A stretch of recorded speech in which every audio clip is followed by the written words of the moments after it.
Hey guys, welcome back to the Readers. I hope you are having an amazing day. Let's get right into the stories. The first one is a pro-revenge story, first time posting to this subreddit. I started following this thread after binge-watching countless Reddit story videos. This particular incident was too good not to share. There's quite a bit of setup, so please bear with me. Background. The main character of this story is my mother. I'll call her Sarah. She's in her early 70s and works at an upscale boutique that specializes in women's clothing for mature customers. She's dedicated 20 years of her life to this company. The store manager, let's call her Beth, is the quintessential entitled type. Bobbed hair with chunky highlights, always wearing designer clothes that don't quite fit right, and notorious for her less-than-faithful marriage. The store environment, staffed predominantly by older women, resembles a high school drama. Yes, age doesn't always bring wisdom. Beth has her loyal following, and during quiet store hours, the gossip flows freely. The assistant manager, Maria, is Beth's most devoted follower. Whatever Beth does, Maria mirrors like a shadow. "You wouldn't believe the drama in that place," Sarah often told me. "It's like managing a daycare center for grown women who never outgrew their mean girl phase." Sarah has always been straightforward and doesn't tolerate nonsense in her personal life. At work, though, she maintained professionalism above all else. "Kill them with kindness and outsell them all," was her motto. Her empathy set her apart from her colleagues, who seemed to have misplaced theirs years ago. Despite working part-time, she's been the district's top seller for a decade. This success made Beth and Maria seethe with jealousy. "They keep giving me the dead hours," Sarah would say, "but my customers know when to find me. They'll wait days just to shop with me." When COVID-19 hit in early 2023, the company eliminated all sales commissions. This commission system had been Sarah's main incentive for tolerating Beth and Maria's antics. The base pay was barely above minimum wage, but with commission, she could earn triple that amount on good days. "No other store in town offers anything like it," she explained, "and I doubt they'll bring it back even when things normalize." The store also reduced employee hours significantly. Beth seized this opportunity to practically push Sarah out. While other associates got 8-10 hours weekly, Sarah barely got 6, usually during the slowest times. Beth could get away with this because she had the district manager wrapped around her finger. "It's not about the money anymore," Sarah confided in me. "It's about the principle." The store implemented mandatory masking for employees and customers. Beth and her group constantly complained about it. "It's all political theater," Beth would say during staff meetings. "The government's trying to control us like puppets."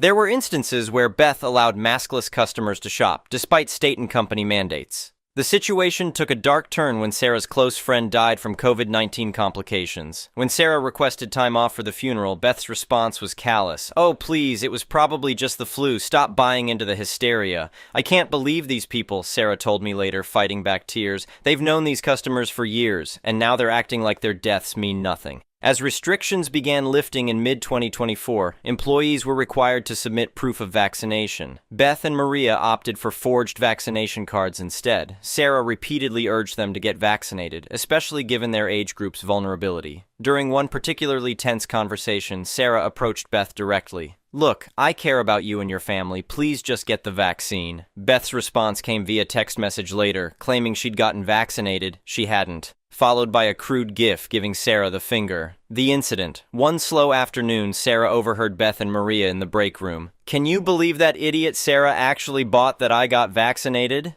Beth snickered. "Some people are just born stupid." That same day, while Sarah was helping a customer in the fitting room, a shoplifter made off with several items worth around $150.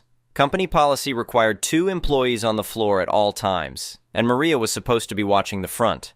Security footage later showed her scrolling through TikTok instead. Store protocol strictly prohibited confronting shoplifters. Employees were instructed to report incidents to security afterward. This policy existed to protect both the staff and the company from potential lawsuits. That evening, Sarah's phone rang. "This is Beth. You're being placed on probation pending investigation for the theft incident." "On what grounds?" Sarah asked, keeping her voice steady. "Negligence during your shift," Beth replied smugly. "Interesting, considering I was with a customer and Maria was supposed to be watching the floor," Sarah countered. "That's not relevant. We'll be reviewing your employment status." A detail I hadn't mentioned earlier. Years ago, I taught Sarah how to record conversations on her phone. Living in a one-party consent state made this completely legal. Over the years, she'd accumulated quite the collection of recordings, conversations, meetings, and phone calls that captured the toxic workplace environment. Sarah had previously attempted to address issues through HR, providing recordings as evidence, but the HR department, reporting to the same district manager in Beth's pocket, consistently brushed her concerns aside. She kept meticulous records of these interactions too. The revenge. After her dismissal, Sarah connected with one of her loyal customers, Rebecca, who happened to be a journalist for the city's major newspaper. Though Sarah couldn't pursue wrongful termination due to her part-time status, she had other plans. If they want to play dirty, Sarah told me, I'll show them what dirty really looks like.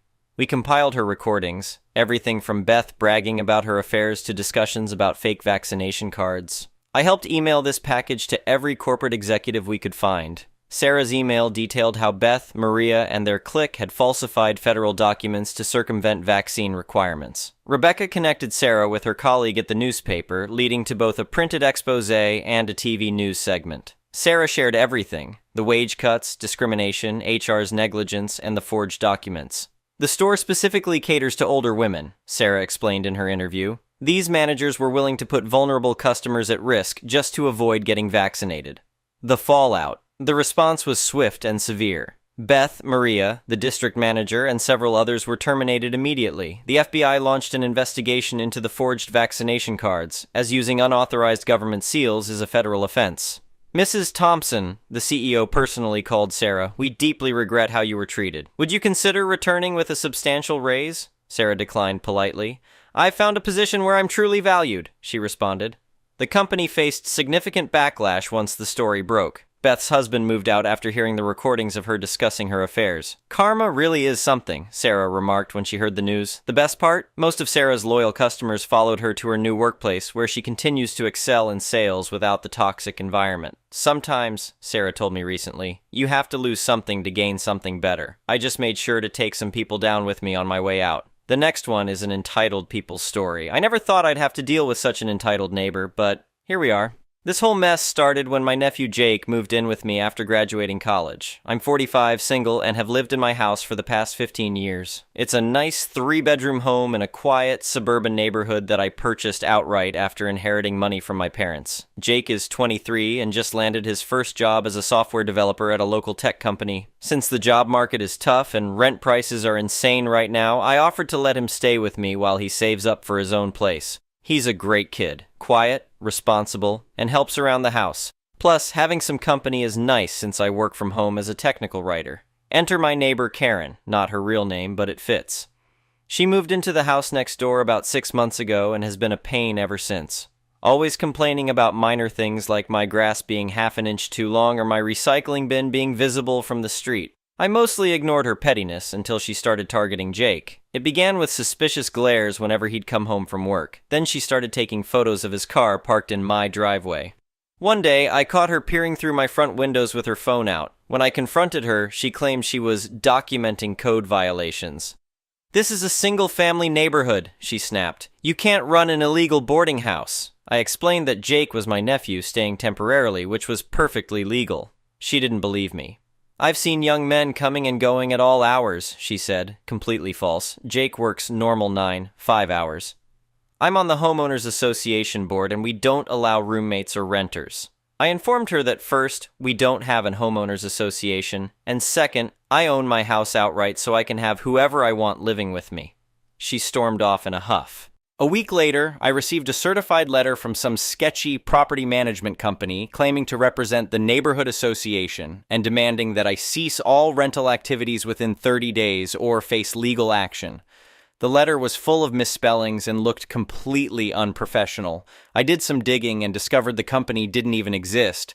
Karen had created fake letterhead to try to intimidate me. I thought that would be the end of it, but Karen escalated things further. She started calling the police with noise complaints, despite Jake being extremely quiet, and code enforcement about unauthorized occupancy. Each time the officials would show up, quickly determine there was no issue, and leave. This went on for weeks. The final straw came when Jake called me at work in a panic. He'd come home to find an eviction notice taped to our front door, claiming he had 24 hours to vacate the premises. The notice looked official at first glance, but was clearly fake upon closer inspection. The kicker? It listed Karen as the property owner. I immediately called the police to report harassment and criminal impersonation. When they arrived, Karen came running over, waving printouts from some real estate website. "This property is listed under my last name LLC," she screeched. "She's just a tenant who's been illegally subletting. I represent the real owners." I calmly went inside and retrieved my property deed, mortgage satisfaction letter, and tax records clearly showing I was the sole owner. The officers took one look at Karen's fake documents versus my real ones, and their whole demeanor changed. "Ma'am, falsifying legal documents and impersonating property owners is a serious crime," one officer informed her. "We're going to need you to come down to the station." Karen's face went from smug to shocked in an instant. But, I'm on the Homeowners Association board. I have the right to enforce the rules." "There is no homeowners association in this neighborhood," the officer replied. "And you have no authority to issue eviction notices for property you don't own."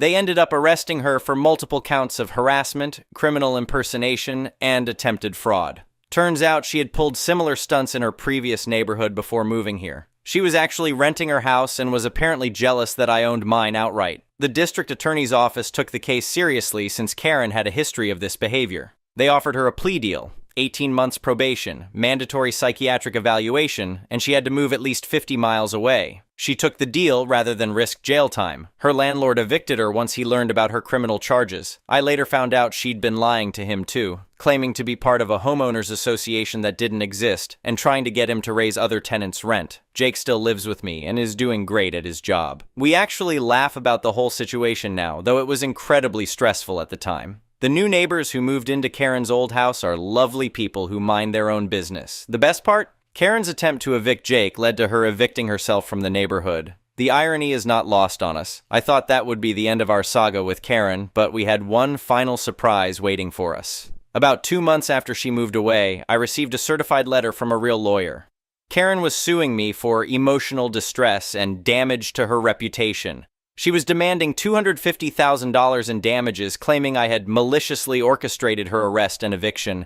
I immediately contacted my homeowner's insurance company, and they assigned me a lawyer named Sarah Mitchell.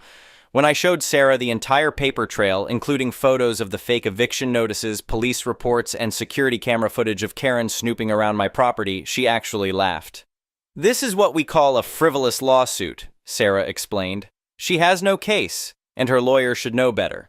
We're going to file a countersuit for malicious prosecution and legal fees." During the discovery phase, even more of Karen's schemes came to light. She had created a fake email account pretending to be a county housing inspector and had been sending threatening messages to other neighbors about supposed violations. She'd even started a Facebook group called our street name Homeowners Association, where she posed as multiple different residents discussing made-up rules and regulations. The most shocking revelation came from her previous neighborhood. Through depositions, we learned that she had successfully intimidated 3 different families into moving out by convincing them their homes were being rezoned for commercial use. She would create elaborate fake government documents and even set up fake municipal websites to support her claims. When we appeared in court for the initial hearing, Karen showed up representing herself. Her lawyer had withdrawn from the case after discovering the extent of her deceptions. She tried to argue that as a concerned citizen, she had the right to enforce community standards. The judge was not impressed. "Miss Karen's last name," the judge said sternly, "you have demonstrated a pattern of fraudulent behavior that has caused real harm to multiple individuals. The only person responsible for your current situation is yourself." The judge dismissed her lawsuit with prejudice and granted our countersuit. Karen was ordered to pay all my legal fees, around $15,000, plus an additional $25,000 in punitive damages for malicious prosecution. "But I don't have that kind of money," Karen protested. "I had to move into a tiny apartment because of him." She pointed at me accusingly. "You had to move because you committed multiple crimes," the judge corrected her. "The court will set up a payment plan, but these damages will be paid." As we left the courthouse, Karen tried one last desperate move. She approached Jake in the parking lot. "I know what really happened," she hissed. "You seduced your uncle into letting you stay rent-free. I've seen your type before." That was the last straw for me. I turned around and loudly announced, "Everything you just said was recorded on the courthouse security cameras. Would you like to go back inside and explain to the judge why you're harassing us immediately after leaving his courtroom?" She practically ran to her car. The aftermath of all this actually brought our neighborhood closer together. Several neighbors admitted they'd been intimidated by Karen, but had been afraid to speak up. We now have regular block parties, real ones, not fake homeowners association meetings. and everyone looks out for each other. Jake eventually moved out last month after saving enough for a down payment on his own condo, but he still comes over for dinner twice a week, and we joke about installing a Karen alert system in his new place. We do occasionally check the court records to make sure Karen is keeping up with her payments. She is, though I'm sure it pains her. The last we heard, she's living in an apartment complex 2 counties over, one with a real homeowners association and strict rules about harassing neighbors. The whole experience taught me some valuable lessons. Always keep good records, invest in security cameras, and never underestimate the length some people will go to exert control over others. But most importantly, it showed me that standing up to bullies not only protects yourself, but can protect others as well. Oh, and I had a custom doormat made that reads, "Attention, this is not an homeowners association property," just in case any future Karens move to the neighborhood. Update 6 months later. The story has an interesting epilogue. Last week I received an unexpected email from Karen's daughter, who found me through mutual acquaintances. She apologized for her mother's behavior and explained that Karen had finally been diagnosed with a combination of personality disorders and was getting proper treatment. The daughter shared that this pattern of behavior had been going on for decades, destroying their family relationships and causing them to move countless times. She thanked me for being the one who finally stood firm and got her mother into the legal system, which ultimately led to the mental health intervention she desperately needed. Karen is now in intensive therapy and on medication. Her daughter says she's showing real improvement and has even expressed remorse for her actions, though she's not ready to make direct amends yet. The court-mandated psychiatric evaluation turned out to be the wake-up call her family had been hoping for. Jake's condo, by the way, is doing great. And yes, we did install those security cameras, though more for peace of mind than actual need. Our neighborhood has remained Karen-free, and the monthly block parties are still going strong. Sometimes the craziest situations really do bring out the best in a community. The experience has made me more aware of mental health issues and how they can manifest in unexpected ways. While it doesn't excuse Karen's actions, understanding the root cause has helped me feel more compassion. From a safe distance, of course. My new doormat now reads, "All are welcome here, but please ring the bell first." The next one is a malicious compliances story. I'm a senior construction superintendent in the DFW area. The project I'm currently on is a 13-acre site smack in the middle of an extremely affluent area to the north of Dallas. 3 weeks ago, a city inspector that we'll call Joe came into the site office and said that they received a complaint about a sprinkler soaker line being damaged during excavation for the fire lane. He, my landscaper, and myself went to investigate, discovered where a small fitting had blown out of the line. Landscaper repaired it. I went up to knock on the door to explain to them the issue and inform them if the repair. I got no answer at the door, so I left a card and a note asking them to call me. They never did.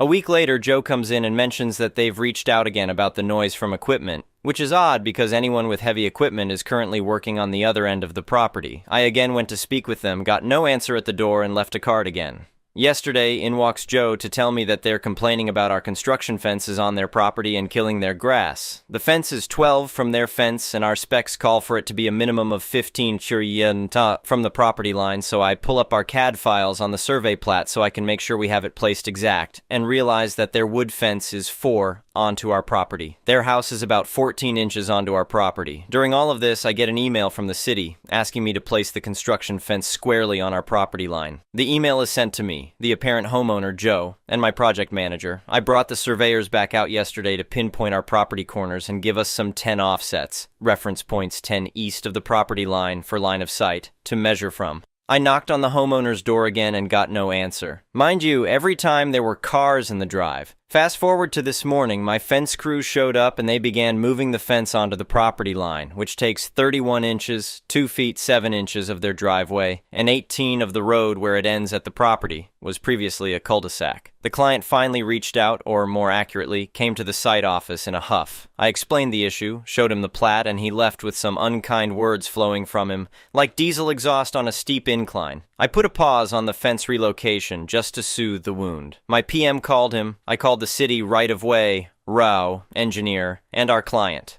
We set up a meeting that just ended. He claimed that our plat was wrong. The engineer and everyone else disagreed. The back and forth went on long enough for the client, who is an extremely laid-back and quiet gentleman, to finally speak up and basically say, "We're just going to go ahead and sell you the property you've stolen at current market value plus 10%. In this area, that's not cheap. If that's not acceptable, we'll just have you move your fence, cut out your driveway, and use the east side of your home for advertisement." Or you can back off, let these guys work, and we'll give you lifetime use of the area you currently occupy, so long as there's no more hassling of any kind. The guy asked me if we'd move the fence back out, and I told him no. I agreed to take it off his driveway, but the street and green space belonged to us. We only did what he asked us to do.